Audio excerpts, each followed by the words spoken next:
A leading pro-democracy group is setting up facilities at Occupy protest sites for demonstrators to lodge complaints against police officers. Protest sites remained peaceful today, but there were more challenges from those who opposed road blockades.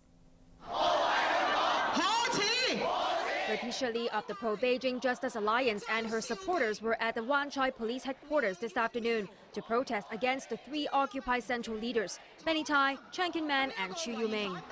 They want police to investigate allegations that donations to Hong Kong University's public opinion program were misused to finance the referendum on political reform in June. Tai and his colleagues have denied any wrongdoing. The three Occupy sites in Admiralty, Causeway Bay and Mong Kok were generally peaceful today as the pro-democracy mass sit-ins entered their 33rd day. But representatives from the Civil Human Rights Front, the group that organized the annual July 1st mass rally and June 4th candlelight vigil, are preparing for a new battle. They announced today they're setting up a working group to follow up on complaints against police officers using excessive force or abusing their powers. The front took the initiative after more than 110 social workers demanded police investigate 7 officers accused of beating up Civic Party activist Ken Tsang during one of the clashes outside the government's headquarters at Tamar. The front said their requests have only been transferred to the Complaints Against Police Office so far, and they need their own group to provide legal assistance to protesters filing complaints. The group will encourage others to come forward if they haven't lodged formal complaints already. A group will be set up in Admiralty first and possibly in Mong Kok later on. In their daily briefing, police once again called on protesters to pack their bags and go home. I urge the initiator and organizer to demonstrate courage by calling an end to the illegal occupation and to shoulder the proclaimed legal responsibility.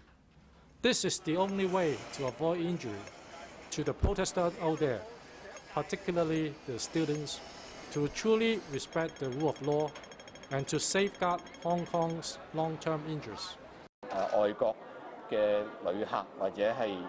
Commerce Minister Greg So reiterated his concerns that the ongoing Occupy protests will hinder the development of the city's tourism sector. The high season has arrived, but according to So, the number of non-mainland tourists coming to Hong Kong has already dropped by 3.7%. Lawmakers on opposing sides traded strong words during a debate today on whether to use LegCo's special powers to investigate the Occupy protests and police response. Radical lawmaker Wong Yoke Man clashed with the security minister over the conduct of police in Mong Kok. ATV's Alison Chan reports. Lawmakers got down to business again today to debate whether to use LegCo's special powers to set up 2 select committees to investigate 2 different aspects of the city's biggest political protests.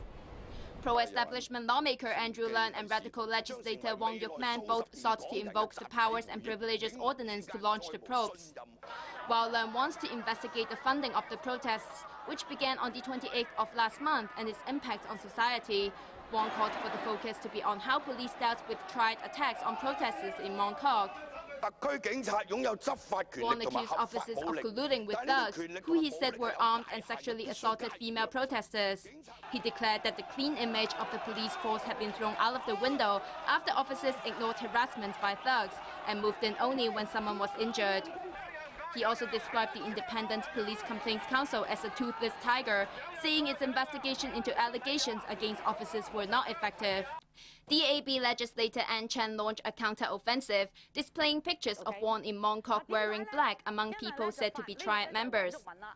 Beijing lawless Regina Ip insisted that not all protesters are peaceful. The executive councillor and former security chief also voiced suspicions about foreign involvement in the pro-democracy sit-ins. Ip said supporters of Taiwan's Sunflower Student Movement, which occupied parliament in Taipei for a month, had come to Hong Kong to advise and train the protesters. Pro-establishment lawmaker Wong Kwok King praised police for their perseverance in doing their duty over the past month. Security Minister Lai Tong Kwok opposed the setting up of select committees. He said the force spared no effort in combating triad crimes and did not tolerate anyone who broke the law. Lai said officers acted impartially, pointing out that 1,700 suspected triad members were arrested in the 8 months to August. Wong has insulted all police officers who dashed to protect protesters during clashes with no thought of their own safety, Lai said. He warned that the trials of those arrested during the protests will be affected if LegCo probes police conduct. The security minister said the government appreciated Leung's motion, but it too could affect later court cases. Alison Chan, ATV News. To other news, Beijing says no decision was made on the corruption case of China's former security czar Zhou Yongkang at the Communist Party plenum last week because he's no longer a state leader. The explanation comes amid speculation that China's leadership is divided on how to deal with Zhao, who is the most senior official to face bribery charges in the party's history.